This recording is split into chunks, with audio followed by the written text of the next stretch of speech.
Are you looking for a great free editor for your YouTube channel? If so, you're in the right place. It's really important that you don't choose wrong when it comes to getting a great video editor for your channel.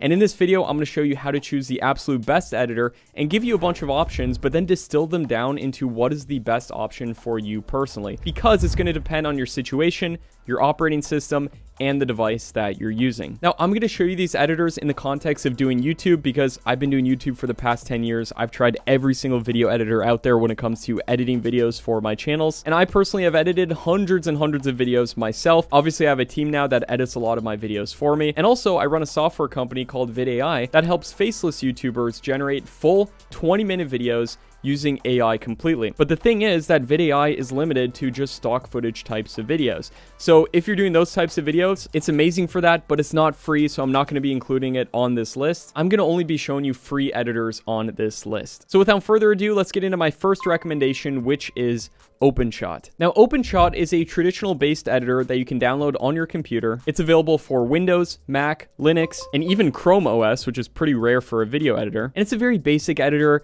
It's timeline-based editing, so you can drag clips onto a timeline and then split them, clip them, add titles, music, sound effects, B-roll. And one of the cool things about OpenShot is the fact that you can put unlimited layers on your videos. Now, a layer is simply a track that could handle, for example, music, a video, pictures, etc. You can put unlimited of those tracks, so you can stack a lot of things on top of each other, which is kind of cool. There are also a bunch of different transitions, like 3D transitions. Honestly, those are kind of cheesy, so I don't really recommend using them that much for YouTube. Really, the biggest transitions that I use for YouTube are going to just be a simple crossfade that almost any of these editors I'm showing you today are able to do. But to be able to run OpenShot, you are going to need at least 4 gigabytes of RAM. And now, while I've used OpenShot, I actually really like it. The UI is not the most modern thing in the world, but the issue I had when I was testing it out, and I had a very good computer when I was testing it, was the software was crashing occasionally, which is incredibly frustrating. You have to make sure to save your work, and then if it crashes before you remember to save your work, boom, all of your progress is gone. So I really didn't like that, and I saw some people having the same experience online as well, but I saw a lot of people saying that it's never crashed for them. So I guess it just depends on your experience with that, but I don't think it's the absolute best editor in the world, but I think it's pretty darn good for a completely free editor. And when I say free, I mean literally costs nothing for editing videos for YouTube. Now, the next free editor is one that's been around forever, but nobody really talks about it much. And this next one is extremely stable, unlike OpenShot. And as we discussed, stability matters a lot. You don't want your video editor crashing. And that editor is Shotcut. Now, Shotcut is available for Windows, Mac, and Linux. It's completely open source. It's also timeline-based editing. It looks pretty similar to OpenShot, honestly. Now, what I really like about Shotcut is the fact that, as we discussed with transitions, my most used transition is a simple crossfade. And what you can do on your timeline is you can drag one clip overlapping on the other clip, and you can set it to automatically do a crossfade when you do that. So that way you're not having to go to a transitions tab and then drag that onto it. It will automatically do that, which I absolutely love. It's also got color grading tools built in. Honestly, I don't really even use that for YouTube. It's got chroma key ability, which allows you to key out things like a green screen. Again, I personally don't really use that. It can handle almost any file format, which is nice. And it looks a little bit more complex than OpenShot when you initially open it, but it's very easy to get the hang of. And overall, I think it's a very good editor. And in my experience, it's crashed a lot less than OpenShot, so I prefer it personally. So feel free to check it out. Now, the next editor is VSDC. Now, VSDC has a built-in screen recorder, which is kind of cool, so you can just record your screen and then go straight into editing your videos. But personally, I don't really love the UI on VSDC due to the fact that it's kind of overwhelmingly feature-packed. Like, if you're looking for specific features and you're doing super advanced edits, this could be a good tool for you. But for me personally, when I'm making faceless YouTube videos, I don't need all of these crazy tools really. So I personally find it a little bit overwhelming. Another thing is that VSDC is only available for Windows. But like I said, almost any feature you can imagine, VSDC probably has it. Like, you can export videos up to 8K, which you can't do with a lot of the other free editors I'm showing you. And if you're doing tutorials or gaming content, having that built-in screen recorder is really nice. But honestly, I prefer to just use something like OBS to record separately and then use a separate editor. And VSDC isn't as plug and play as OpenShot or Shotcut, but it is surprisingly lightweight. Like, I've seen people saying that they use it on computers that have 4 gigabytes of RAM and they're able to run it. And since it's optimized for Windows specifically, it takes full advantage of your computer's hardware. Now, another thing is that there is a free and a paid version of it, and sometimes the free version does show upgrade prompts, which you can close and just keep working. All the pro version does is just add a few extra effects and removes those prompts. But honestly, 99% of people will never ever need those features. So if you're on Windows and you want something super in-depth and professional, you might want to look into VSDC. So we talked about Windows, now let's talk about Mac. I personally think if you are using a Mac, this should be your free editor, and that editor is iMovie. iMovie has an amazing UI, it's very clean, it's very easy to get the hang of and very easy to use. Plus it's optimized for Mac, so if you're using a Mac, this should be your go-to editor. And it's also perfect for the editing workflow that I teach, where you drop your voiceover on the track, you layer your B-roll on top, you add your music, add some occasional titles throughout the video, and you're done. And iMovie is genuinely free forever. You don't have to worry about upgrading or anything else, probably because you already bought a very expensive computer. And if I personally used a Mac, I would use iMovie. I've tried iMovie out on a few of my friends' computers, and honestly, I love the UI, but I personally don't have a Mac, so I don't use it. Now, next up, we have Kdenlive, which is available for both Mac and Windows.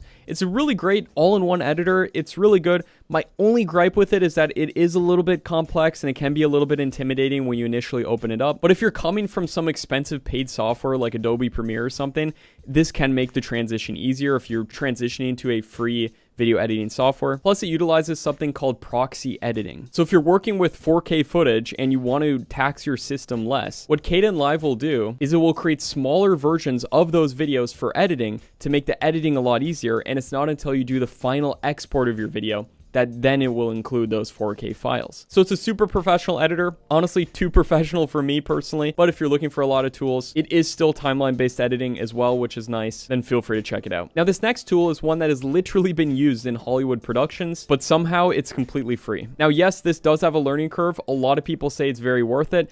I've experimented around with it a little bit. Again, for myself personally, maybe I'm just dumb or I didn't put enough time into learning it, but there is definitely a learning curve, and the software is DaVinci Resolve. Now, DaVinci is one of the most reliable editors out there, so if you're worried about a video editor crashing, DaVinci is one of the best. With the free version, you can do everything that you would ever want to do for editing for your YouTube channels. And like I said, it's been used in Hollywood productions. Movies like Dune and Blade Runner 2049 were color graded in DaVinci, but you are going to want a pretty good computer for this. I would recommend at least 8 to 16 gigabytes of RAM. There are tons of great free tutorials as well, and Blackmagic, who makes the software, has an entire training series on them. It also uses proxy files just like Kdenlive. But what about if you don't have a computer at all? If you want to do editing directly on your phone, my recommendation for the best free editor would be the PowerDirector mobile app. It's available for both iOS and Android. Amazing app for editing videos. I'm literally not affiliated with them at all, by the way, but it's great if you want to edit on your phone. And there's literally a timeline that you can drag clips on and everything. But what I am associated with is vid.ai, which again, like I said, is my own software, which is a paid software.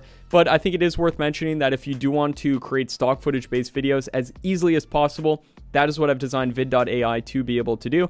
So if you're making faceless videos for YouTube, yes, it's not free, but if you want to check it out, it will save you so much time as opposed to doing all of the work yourself. And I'll leave a link down below if you want to check out vid.ai.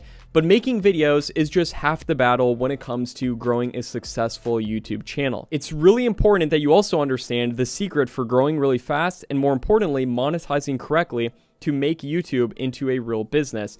And in this video next to me right here, I'll go over exactly how to do that. In fact, this video right here is essentially a completely free course where I'll go over my new way of building a huge business on YouTube right now. Check it out. My name is Matt Parr. Hope you got value from this, and I will see you there.